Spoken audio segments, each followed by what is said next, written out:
Hello, everyone, and welcome to Rob Has a Podcast. I'm your host, Taran Armstrong, and we are here tonight to recap this Sunday night episode of Big Brother 25. And oh boy, what an episode to recap, from washing machines to disinfectant spray. There's lots to talk about as we get into the nitty gritty of the Sunday night episode. And with me to talk through it all is Scally. How you doing, Scally? Hello. I'm good. Just got done reading Yellow Wallpaper by Emily Dickinson to be here. So I'm excited to talk about all things or lack of things that happened on this episode. All right. Well, also with us to talk about the things or lack of things is Pooya. How you doing, Pooya? I'm doing good, and this is not a double entendre. I just pulled out some laundry from the washing machine, and again, that's literally what I did. I'm happy to be here. I'm trying to figure out how that could be double entendre. I don't want to know. Maybe you want to say that Corey is the laundry? I would not like to say that. The laundry was the laundry, okay? Well, the Kirsten is the Kirsten because Kirsten's also here with us tonight. How you doing, Kirsten? I'm here, baby. I think that Chappelle's gonna be upset not to be here because Pooya tweeted like that felt like recap of the recap material, and now he's not here and we are. In your face, Chappelle. Yeah, you guys are scabbing the recap of the recap. Oh my god, never. Oh my god. How dare you? Well, this was the episode where the game actually started moving again because we crowned a new HOH. We have new nominations, and yet, quite a lot of filler content. And they were fine. The filler content was fine. I think there wasn't any one in particular that I was like, oh, this is the worst. It's not like they were doing the fartometer or whatever. Right. But there were 4 separate filler segments. It was that. It was like, this is fine. Oh, there's another one. That's all right. A fourth, it just kept stacking up, and I couldn't believe it. And it wasn't like there was like a little game talk, and then it really felt like 3 of them were just in a row. Like we went into commercial break through filler, we came back, more filler. It was strange. It's like we watched 3 different episodes of Big Brother, but they were just all very short, you know? There was one episode that was all HOH competition. There was one episode that was all filler. And then there was like one very short episode about the strategy for the week. The TikTokification of Big Brother has begun. It was also like an incredibly boring competition, I thought, to watch. Oof. Yeah. Yeah, it's hard when you can't like play along at all, and it's just the type of puzzle where we can't see all the sides, so we just can't even really track how well people are doing that well. And we spent like 20 minutes on it. Like it was more. It was set like 19 minutes in, and I looked down, and they weren't even close to being done. It's funny because I feel like it's a game of tug of war with Big Brother, where last week we had no comps, no veto, no HOH, and everyone was like, this is not Big Brother. Where the like you have to have things to put it there. And then they gave us this comment. I was like, yeah, I could have done without this on the episode. Yeah, I don't need the comps themselves. I just need people to have power and play the game, you know? Yes. We said we like when people are nominated and evicted, and then when they're evicted, they go home. That's what we wanted, right? And maybe we'll get that this week. Who knows? Yeah. I liked Cam saying, I've earned my way back into the game. Like, did you? Because I'm pretty sure you had one of the two of you. You had a base level of 50%. You could have sat there like Caleb on Frankie Grande's Battle of the Block, and you still would have had like a 50% chance of coming back into the game. I think it would have been a much better competition. Sorry to go to Thursday. I haven't had a chance to talk about it. If each of them had to hold one end of the thing and they each had a different goal of where they wanted the ball to go and see if they can fight each other for it. I think that's at least compelling. They're fighting each other, not just the clock. That would have been interesting. Yeah. Right? I don't know. The Right? 3 minutes that competition lasted was long enough. I don't know if I needed to keep it going Give forever. it a 3-minute timer, and if nobody gets it in, they both go home. Give me my double eviction back. Could have had like a Squid Games-esque like strategy, like, okay, 1, 2, 3. Yeah. Anyway, that's what we started the episode on, the HOH competition. It was this this large puzzle that was being put together. We see that Cam and Matt came very close to completing it at nearly the same time. Nobody else was particularly close. Jag was in third place, and then Blue was further away by a mile, according to them. And Cam has won another HOH, as later pointed out by Corey. Has not had a week where he wasn't HOH or immune from some other method. You know, the first week being immune from initial noms because it was a weird week. And then every other week either being nominated or having one veto or having one HOH. Yeah, his Wikipedia page looks absolutely ridiculous to look at the table and see it. Look, you know, just back and forth, like blue and red, blue and red, blue and red, over and over. It is nonstop. I'm just waiting for that red to stick, hopefully. Like, let's get him out of there. But unfortunately, right now, I think we're sitting in the blue. Yeah, Pooya and I talked about this on Friday. Like, has he beaten Frank's record of having the same exact thing, HOH, veto, or nominated? And I was saying, I think that, you know, technically, yes, but he was evicted in order to make that happen. I had forgotten that Frank was also basically evicted in 14 when the coaches came in and reset the game. So it turns out, you know, you can't really last that long in Big Brother if you're always nominated or having one HOH or veto, unless there's a twist that saves you. And a big twist at that. Again, it's like the one opening they had, they took. He comes back and now wins the next two comps, and again could be in a very good spot if the comps keep turning in his favor. We literally, Taran, just watched a season of Big Brother, and I say the term Big Brother loosely, but our neighbors up north in Canada had a season where someone basically comped their way over to the end, like through like demolition, wrecking ball style. And I've always said this, I'm a big proponent of, I watch this show for the social game. I watch it for body language, for how do you say the thing right way or another? How do you marinate someone successfully? And this is not my kind of champion play. My champion play is there were no comps for the week. You somehow use it to your benefit. And I know you're not sitting on the block, Surrey Fields. That's kind of what I'm here for more. But that's just me. It's not just you. You speak for me too. I speak for more than one person. Yes. But also so last week's so slow, no competitions, nothing happens. It's just fundamentally not Big Brother. And yet this week is when we get the filler episode. Make it make sense. The editors were like, this was a nice, fun, free week. Let's get some more time off. You know what? The spray segment, that's a couple weeks old. We'll throw it in here. Why not? Washing machine kisses, that's kind of showmancy. That works. Fill it in. Well, plug it in. Just the thing is, they had extra time last week, so let's edit a couple segments for next episode so we don't have to work as hard then. I'm just amazed that we had 2 Mimi-centered filler segments, and they didn't have this in there.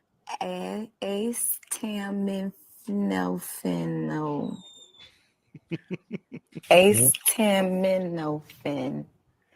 Oh, is that acetaminophen? I remember that now. Yeah. Acetaminophen. Okay, Taran. My personal favorite was them using the like 2 bottles of the cleaning spray, because it's like, what a lazy way to say you're a clean person. You know, I'm just gonna spray everything, nothing will be wiped down. Will I remove any dirt? No. I will spray the disinfectant right on top. Classic way to clean your home. I was like, this is how a child would clean a house. I was like, that's a lot of disinfectant to use in a short period of time. Like, it must have smelled so bad. Okay, should we do a power ranking of the 4 filler segments? Do we have, what is the top filler segment of the episode? Remind everybody of the 4, Taran. We've got the washing machine, the tongue. We've got Corey talking to Suri about Survivor. We've got Funk Be Gone with the disinfectant. and we've got Emily Dickinson, Okay. the non-poet. I'd like to propose the clear number one be Corey and Sarit talking about Survivor, because it had like the great diary rooms as well That's of him the being key. like, this is great, and it doesn't even annoy her. I can just ask her all my questions, and her being like, I'm so tired. I have had enough. Mm-hmm. Yeah, I concur with that. I would agree with that. Mm-hmm. And I think it also like helped to tell the story of where these two stand in the house, where not every filler segment was doing Or that. like had a purpose. Mm-hmm. Yeah, I think the agree. next one for me. Yeah, go ahead, Taran. No, I just like it was much more fun than I think some of the other stuff. 100%. Yeah, I think like for me, the Emily Dickinson one isn't that great, but it gets second place because of the editing around it. I think the check mark and the X's were great. Again, we get what's gonna be an iconic DR from Suri and the math ain't mathin' from Suri. I know that's gonna get clipped by many of people and used in the future. So again, that one for the razzle dazzle they added in. I'll take it. I do like all of that, but as the recipient of Chappelle's 4 minutes of voice notes about why Cameron was wrong, I feel robbed that we didn't get into the Jane Austen of it all as well, which was a big part of that conversation. Yeah, I feel like it was alluded to of just like the Cameron is going to talk out his butt, even if he doesn't know what he actually is talking about. And I wish that was like a little bit more of a focus, and then maybe this could have been popped up to number one.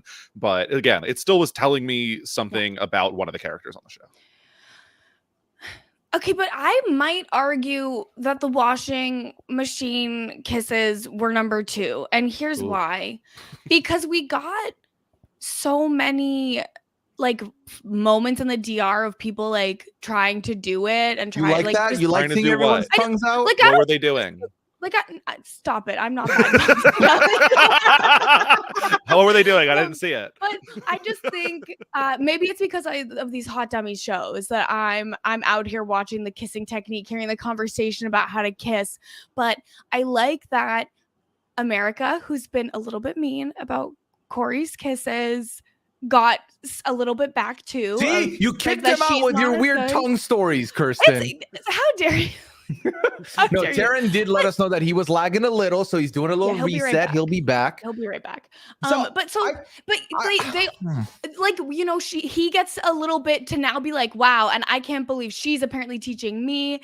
And then they all are like having fun, and then Bowie talks about practicing kissing on your hand, which is something I brought up on the Love Island podcast, and Scally thought I was an idiot. Like it was very like my entertainment coded, but I would put it to third if that's what you think is best. I wouldn't put it last though. I think so. I think for me, my favorite part was that last line from Jag when America's like, what did she say? She said something along the lines of, I enjoyed it. And he said, you were the only one. So right. And that's the thing too, is I feel like there's just all this conversation. Oh, like, how do you kiss? Who taught who to kiss? And it's like, kissing is a communication. Like, how were you not picking up that the dudes you were kissing like that weren't enjoying for it? 10 You years? know, That's like, a lot of years. She goes, for 10 years, I thought I was so hot, but it was the washing machine. I don't know. I don't know that I needed like Bowie Jane in the diary room. Like, wow, wow, wow. Like, I think That's I what was I'm good. That might have been the last other one. ones where the No. DRs weren't hitting. We didn't need any of the filler segments, Scally, but that's not what we got. I We got low-key- filler. I will take this over. We have to have a showman segment. All right, let's have them make out, and we put that on TV. I think this was better. I'll take this as a opposing to that. And then what's left for last place? Oh, the It's Mimi sprays. cleaning. Yeah. Now, do I think that was the most entertaining segment in the world? No, but I was so glad that people finally know Mimi's on the show, that she exists. We finally got to see her, you know, and introduce her to any person who is not following the feeds. I think that they thought the 18th house guest finally arrived, but so that's where it was like, it brings it up a little bit for me as I finally get to see Mimi with a little bit more personality on the show. They were like, oh, Mimi's getting nominated. We'd better put her on the show. Basically. If she had used a rag, if she had wiped one surface and been a little bit of a better cleaner, I would be more on board with it. But it's like, why are you double spraying all this disinfectant?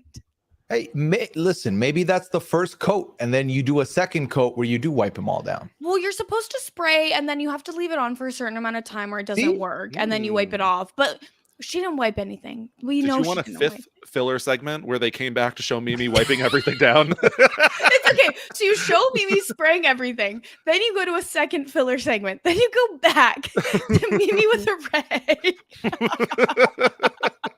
This is interesting because when you think about the 4 filler segments we got, 2 of them were Mimi centric, one was Showman centric, and one was Suri and Corey. Why wasn't there a Felicia filler segment? I feel like Felicia's queen of the extra segments that we could have had here. Because we didn't need a filler segment. We got her in a game convo. Yeah. We could have had more. Well, Look, I will why would- always Felicia. That's the thing. And especially like, when Cameron's targeting her this week, and if there's any risk of her going home, like throw it all, like give us all of the Felicia content. I want to see every single second put on that TV screen. So I am excited to hopefully see more coming, but we've also gotten a good number of Felicia segments in the past. So, maybe hopefully a few more, but there was definitely time for them to carve some time off, if not for the 17th time they had a person from the Jag, Matt, and Cameron iteration saying, we're working together, so this is great. We got that from like every angle. And then we did see the formation of the fugitives. Kirsten, I'm assuming this isn't one of your favorite alliances of all time. However, I do like their signal of having to do the standoff with the guns. I do think that's a fun little team symbol to do. It's memeable for sure. More or less memeable than a 3-person alliance where 2 of the people have already been evicted. You know what's bad when the origin of your name has to do with, well, 2 of us were evicted unanimously. Let's celebrate it. Like, I don't know. Yeah, I think maybe we've been a little too soft on crime in the BB house this season. God. I think that we got a lot of the fugitives tonight. It was just every single angle, like Pooya said, of them like, all right, Jag and Matt trust each other, but also Cameron trusts them, and they trust Cameron, and they're working together. And I was like, okay, I get it. Like, we know what anyone else in this house is doing. Enough. I've had enough. Show me the girls. I'm not here for this. They are also there. Promise. They're somewhere. Okay, real quick. I'm sure Taran's going to come back soon. Can we, speaking of filler segments, though, did y'all see that but for the Julie audiobook ad that we got in the middle of all this? I don't think I got one, but I got an ad on Global that said Big Brother Thursday, just completely ignoring the Tuesday episode's existence. Interesting. See, I was wondering if the strategy with this episode was bore everyone so much that they'll go to any other content and download Julie's audiobook as fast as possible. Listen, like, if Taylor Swift can't make me watch the NFL, Big Brother cannot make me listen to But First God. So at what point Rob's going to listen to a podcast on that, right? There's no way he doesn't. Well, Taran should. Somebody should do this. This is content waiting to happen. I bet Rob is going to listen to But First God on the plane this week. I can't believe, I'm not gonna lie, I really thought about, do I have to listen to this to make memes? Like, how is there not content out there already on this? I don't know how there are not clips. There have to be like very unhinged segments in that book, and yet none of it's online. It's available already or no? I think it either came out very recently or comes out this week. I don't know. If the chat can fact check us on that, that would be great. How much is the cost? That's what I would like to know. Okay, Sam says it's available now. Sam, what's the cost? Please help us. Your dignity is the cost. It's so much more than that, though. It's so much more than $19.99 for the small price of $20. US dollars? Yeah, which I'll tell you this, there is plenty of Julie Chen Moonves content for free already on her YouTube. So you can check that out if you want. There are 75 seasons of God 101 waiting to be listened to that I have not gotten to yet. Yeah. All I need is to hear her introduce the pastor and Deacon Danita, and then I've heard enough. The slop gives me everything I need. And if you don't know who those people were, you're not checking out the slop. Check it out on the Patreon. Okay. I did not expect us to be in this position. So where should we go next? Okay, you know what? I want to talk about let's talk about the HOH comp real quick. So they do this puzzle. What did y'all think of the editing and the animation of the rocket puzzle going into the air? Scally, did they pay you to do that? Be honest. God, like, look, they tried. I said, like, save the $12 you spent on this. I don't know what, like, did they download CapCut and learn to like edit for the first time? You know, it was there. I'm surprised it wasn't a giant laser beam being, you know, shot into the rockets. But otherwise, it was a pain. It was Save a real it pain. for the veto. For this competition, I did like that Blue instantly recognized. Like she was like, "Oh, a puzzle, I'm worried." And then yeah, she talked about slay the boots down later, which I wish she hadn't, but at least she knew at first sight puzzle's not her thing. Yeah. All of a sudden, it's funny how when Blue is down or, you know, upset about like the eviction, voice totally changes in the diary room there. It's so weird. When she's in like a normal mood, it's like, "Hi, I'm Blue." And then when she's performing, it's like, "Hey, girly pop, I'm Blue." Per kitty. It's I interesting literally to me. oscillate because I feel like when she's not doing that, she's one of the more authentic people in the diary room, which I appreciate and I enjoy. But then in the same episode, I'll get that and I'll get the I'm like 2 hand gestures short of a TikTok dance response from her. Right. Speaking of TikTok, hello Taran, welcome back. What do you mean? I've been here the whole time. Yeah, of course. Great segue. Yes. I just started. I was just kind of clogged out because I was like, you know, thinking about how boring the episode was, and then Taran, I just finally started paying attention again. Be honest, you went to pre-order Julie's audiobook. Come on. I think Taran tried to pull in him on, okay? And then he realized he doesn't have it in him. It literally is called But First, God. Yes. So before the podcast. And you needs have to come listen to before all everything. of God 101 first, or else you're not going to understand any of the references. But first, there was God. I think that's all there is to say. That was it. I have no idea what you guys have talked about. So We've kind of skip hopped We just around. had a filler segment. It's fine. Yeah, we filler segmented the podcast we just as were well. talking about the HOH a little bit, so we could maybe talk about Cameron's plans. Maybe. Well, he has a plan. He has a target, and that's because it's very important. You know, he lets us know it's a 7-person jury, and every vote counts. And so he wants to make sure he gets somebody out that is not going to vote for him, and that person is Felicia, and he knows that because when he asked Felicia, she said, "No, I will vote for you," but he doesn't believe her. And he knows best. What? I'm sorry, you're gonna believe what a woman has to say when Cam is talking? Come on. I don't know. If Cameron's reads are right, it does seem like every other person in that house really wants to vote for him at the end. So, Scally, what's that TikTok audio where at the end it's like, "You fool, there's not going to be a swimming pool." Like, that's Cameron. you'll have to send that one to me. I'll have to find. That's an old one. That hasn't been around in a while. I would have thought you'd know. It's fine. I'll send it to you.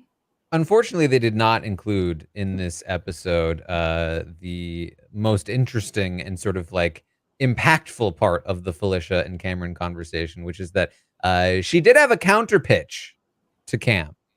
You don't have to put me up on the block. Wouldn't you rather target Corey? Now, we did see that there was a segment between Corey and Cameron where they were, I guess, matching hoodies. And Corey was a little too comfortable. Now, what they didn't show in that segment was that Cameron told him, "Congrats on making jury, Corey. Feel very comfortable." Yeah. But he took it too seriously. And he should be more nervous. And so Felicia had an idea for Cam, which was, "Hey, Cam, why don't you take Corey out? Especially because you're so concerned about who makes and doesn't make the jury. Don't you want America all to herself in the jury house?" And Cam said, "Oh, gross, disgusting, slimy, and a tad unfair." but only a tad. Just a bit. I think more than a tad. Cam was not pleased about this. He apparently the conversation continued, and Felicia was essentially saying like, "Hey, if you don't like what I'm saying about you in America, why don't you talk to America about that? Because the way she says it, you're all over her all the time." And then he had a conversation with America that went a little something like this. At all. I had a feeling she was going to drag me or. Fuck was Corey that into about, this. America? Don't talk about me. I don't. Please don't talk about me. I don't. Good. Yeah. Totally comfortable there. Seemed normal. It's just totally normal conversation between two people. There's no weird subtext. There's no creepy undertone. Obviously, everything's fine. No, I told you what did I say week 1 on this podcast? Rob said, "What's Cameron saying?" And I said, "Being the worst." And I stand by that however many weeks in. Well, as we saw, it did not go particularly well for Felicia, and he also tells Mimi that she's going on the block. These conversations are very awkward. There's a reason we had so much filler. There's not a lot to show in the episode, and ultimately, Cam wants to target Felicia. Is this the right move for Cam, Pooya?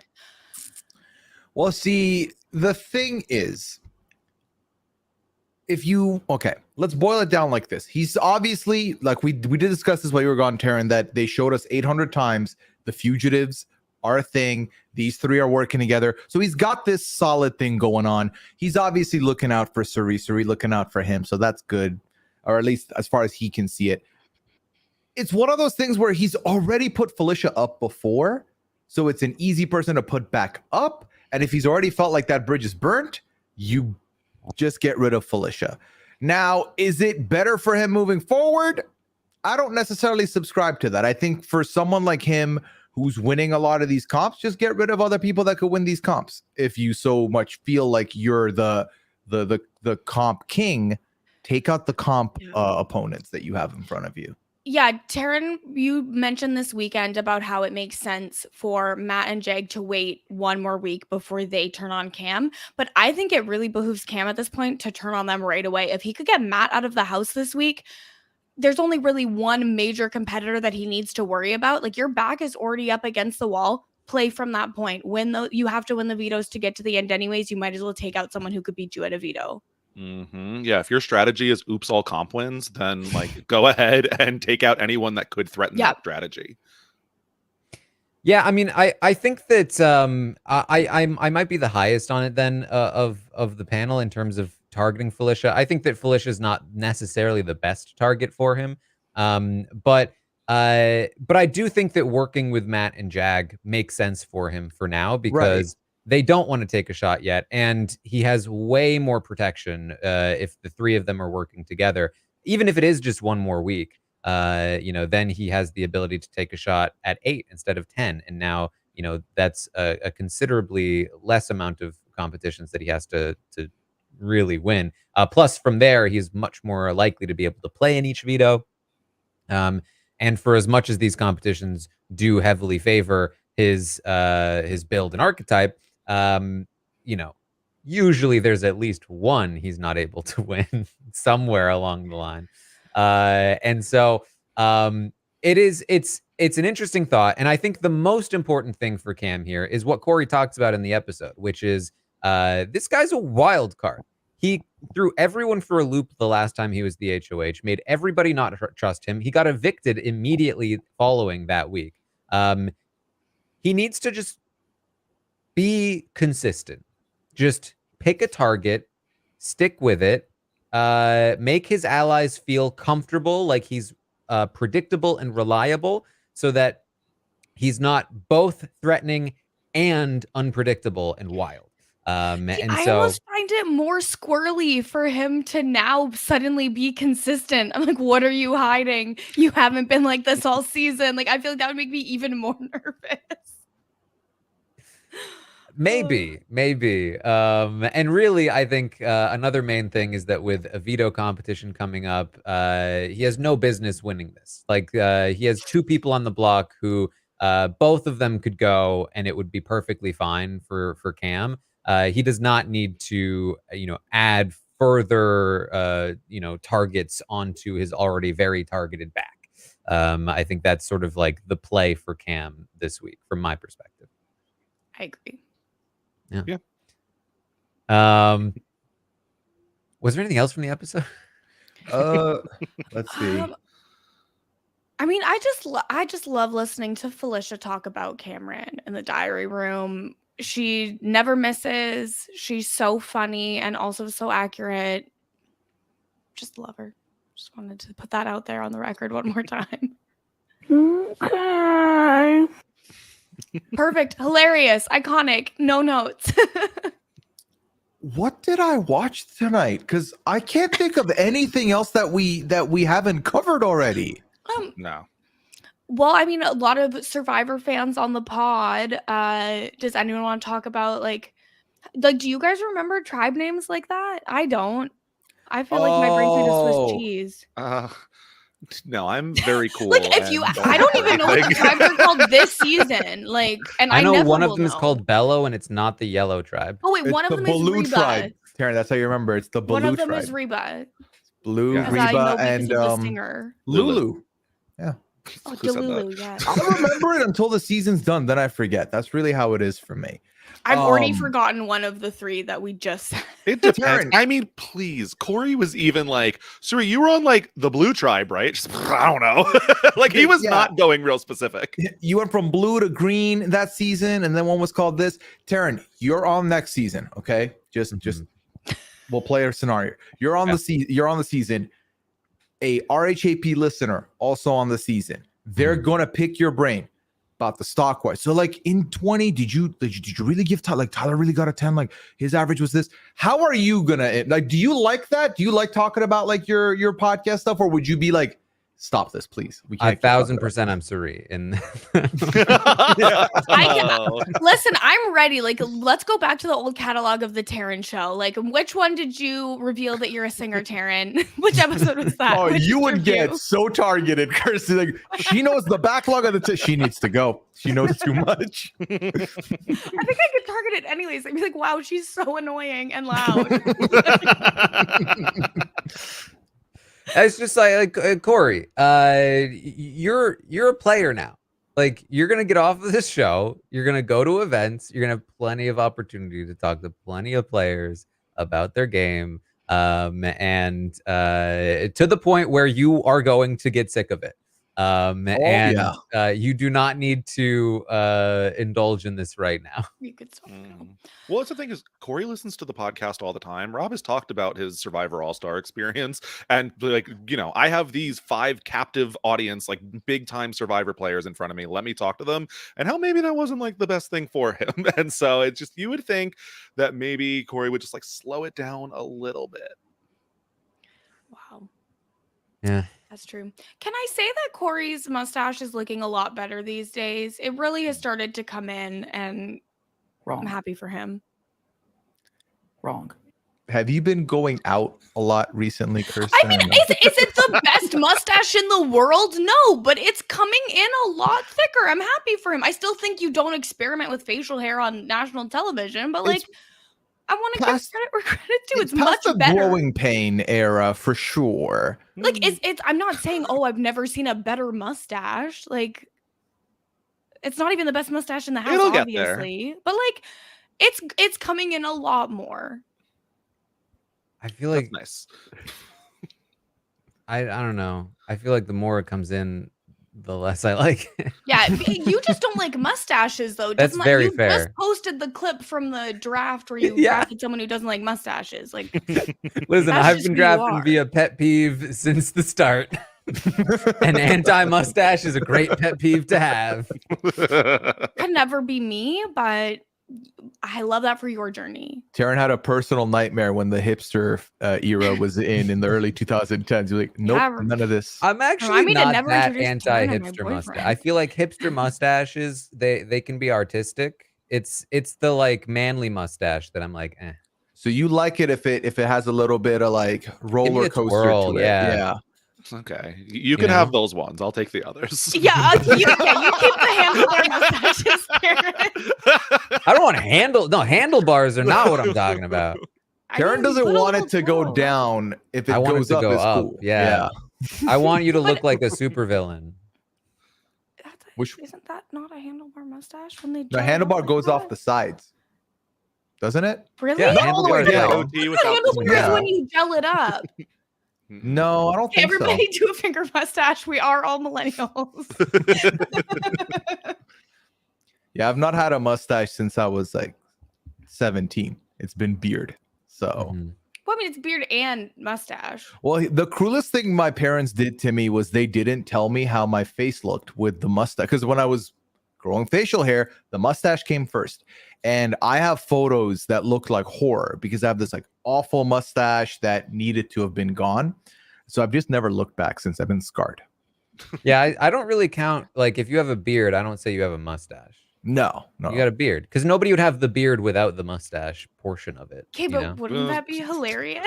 No, because You have as someone who's too high of used to shave his whole face, I have tried that. You know, you like do different stuff. So I've done mustache first. It does not look good.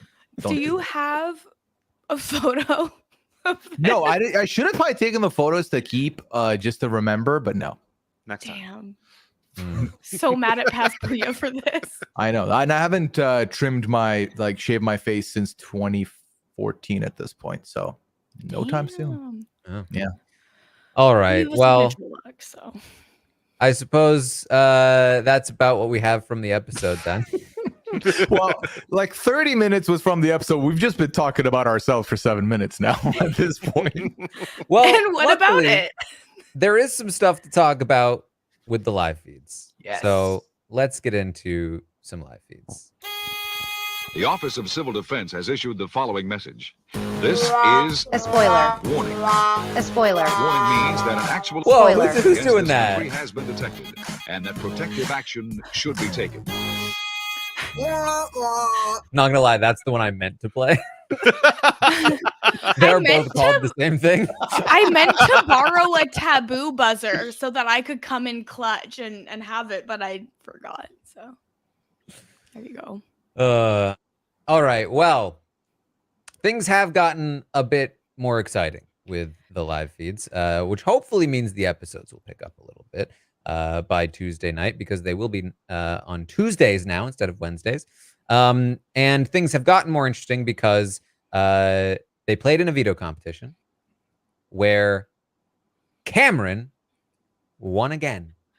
And he has won both the HOH and the veto in spots where he really didn't need either one of them. And he's also been thinking. He clearly had a target in this episode. It was Felicia. People have been speculating, was his target always Felicia, or was he always targeting somebody else? I think we're clearly seeing now his target was Felicia at one point. However, he started to shift his focus. And he's starting to look over at Corey, who is both simultaneously too comfortable and also so incredibly nervous. And whichever one it is, he doesn't like it. Felicia got in his head, okay? Like, Listen, she was like, "You're talking about jury." Loud. And he I'm was like, sorry. let me think on it. Let me think on that. Corey should know when the HOH says to kick your feet up, it does not mean good things for the week. He should He really should be also on know guard. it's his birthday week, and he needs to be careful. It's a thing. We've already seen it once this season. You don't want to take it easy on your birthday week. I've been doing a lot of stats lately. I'm very curious actually about the birthday stat of the people who have had birthdays in the house. I feel like it's got to be pretty disproportionate in terms of people who have been evicted on their birthday week. Is it the pro strat to be born at a different time of year? Yes. Or just lie about your birthday, Yeah. but instead of lying and saying, "This is my birthday," lie and pretend it's not your birthday. Yes. Yeah. I mean, last season we had one person like become good at the game on their birthday, basically. Otherwise, I think it's generally a curse. But that was like, the prefrontal cortex, fully formed. you It was know? specifically the 25th birthday. Oh, okay. Yeah. Ugh. Yeah. This is So- brutal. Yes, with Cam looking at Corey, he's thinking about taking Felicia off the block, replacing Felicia with Corey. So here's the brief timeline of how this happened. He pitched it to Matt, who was kind of like, interesting thought.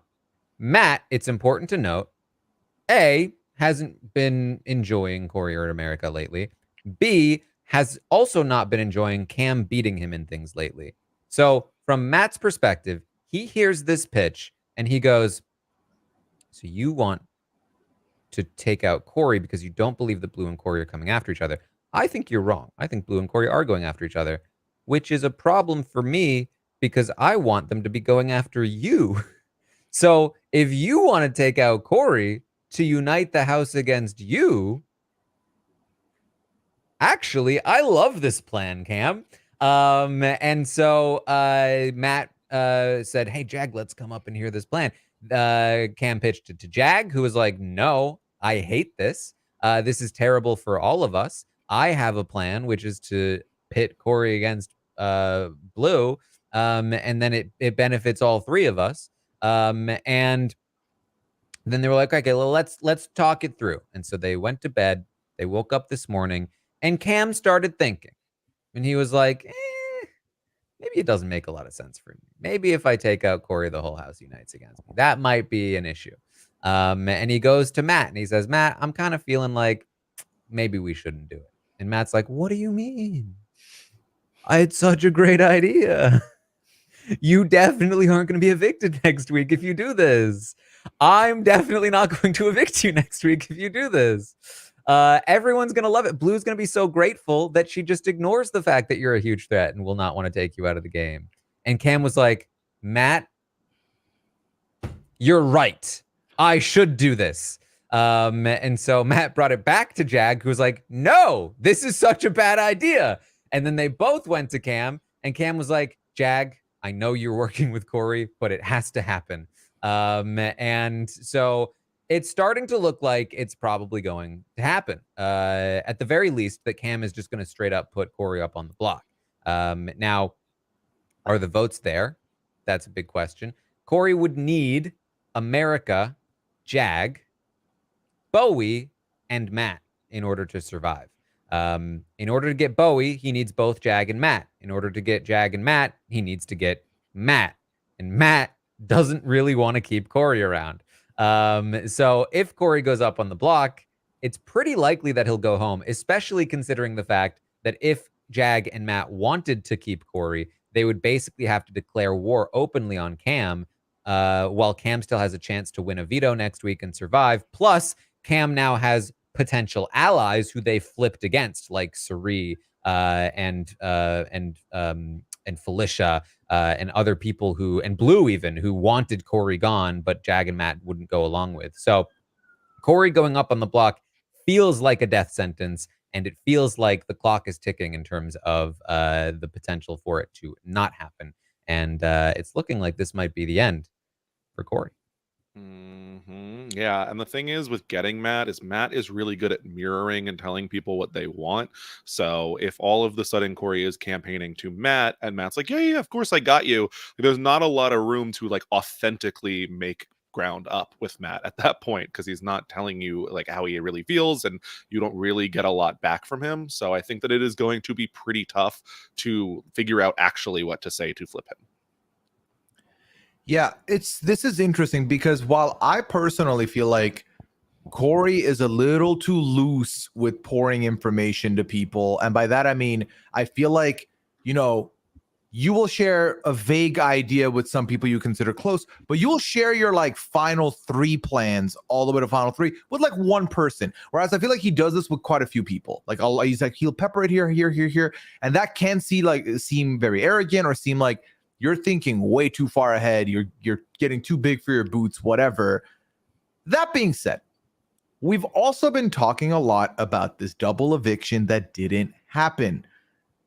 If Corey does leave this week, and I have to think about it more to phrase it right, but Taran, is this one of the most screwed by a twist people of all time? Because he pulls a double eviction, like double crown, and takes Jared, wins it, takes Jared out, and arguably would have been in probably one of the best spot in the house going forward. And then the game stops, and it brings back the two people that he had voted out, and now he goes out. Now, again, I'd have to think about it more. It's very surface level, but I do think that I can blame only him for him going up this week. Well, yeah, because I feel like, like the game in terms of competition stopped, but the game in terms of conversations did not. And This is Corey very true. really took Yeah. his foot off of the gas, whereas most other people really did not. And he let things go by him and, played from bed a lot of the week that he should not have. I like what someone said. He was disadvantaged by the twist, but he also played terribly. That's the one. That's the one. Yeah, I mean, even excluding Big Brother Canada, I think there are probably quite a few examples of people who were screwed a lot more by twists in Big Brother US. One Eric Stein, perhaps, and Jesse, like some others. Obviously, it wasn't good for Corey to have his HOH reversed, and for Cam to come back into the game. But as the chat is saying as well, I think that like he had every opportunity to be okay. Like it definitely, like, he got screwed in the sense that like he got put into a bad situation, but this could have worked out even better for Corey if he played his cards a different way. There was a time where losing Cam was bad for Corey because Cam was the thing that he could use to take out Matt and Jag, because he had the better relationship with Cam. And then over the course of a week, with Cam being a zombie, that just went away. And it got to the place where it is now.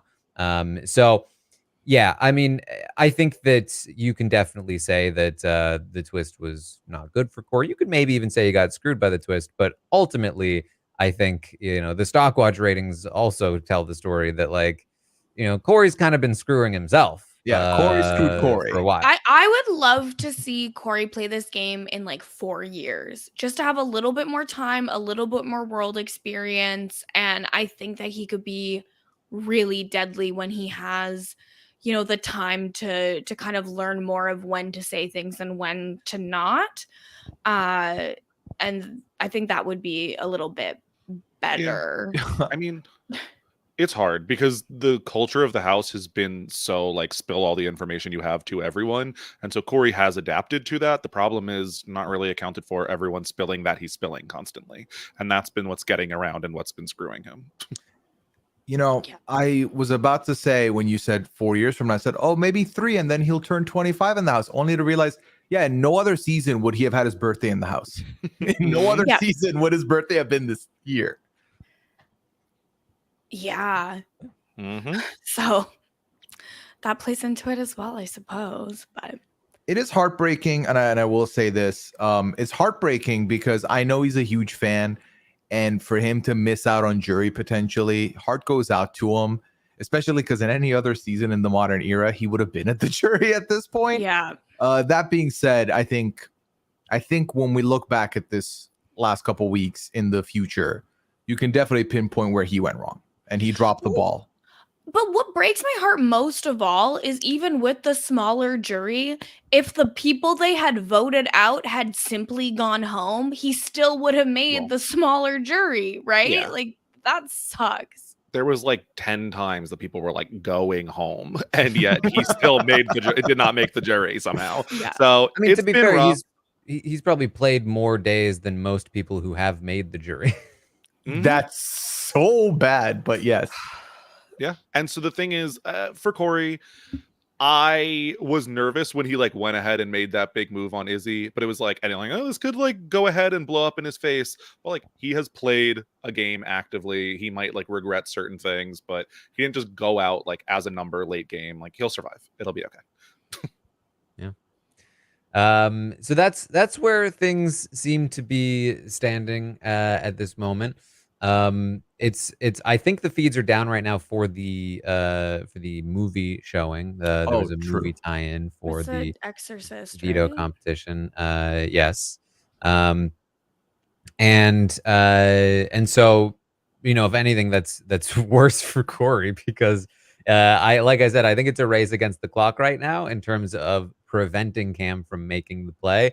And I think Cam is pretty determined to make the play. Yeah. So, things could definitely change. It is not locked by any means, but it does seem like this is the end for Corey, and then that will lock in the jury, and it will theoretically lock in that Cam might be following him out the door once again.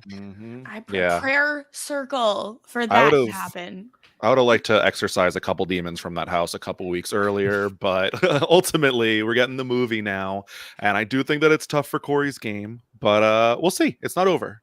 So what happens when next week there's a new twist announced after Corey's out that you might not be out of the game just yet, Scally? What do you do then? Jury buyback Yeah. and triple eviction. My 13th reason, truly. Oh my god. Oh my. Well, that's about what we have then, I think, for tonight on this late edition of the Big Brother Recap podcast. We'll be back. I'll be back tomorrow morning, 11 a.m. Eastern, to update you on if anything does happen. If there are any updates to the Corey backdoor situation, you can tune in tomorrow morning, 11 a.m. Eastern. I'll update you on all of that. Tomorrow night, Monday night, is going to be the Roundtable, 8:30 p.m. Eastern. The episodes are moving to Tuesdays, so the roundtables are moving to Mondays, and it's going to be 8:30 p.m. Eastern for that.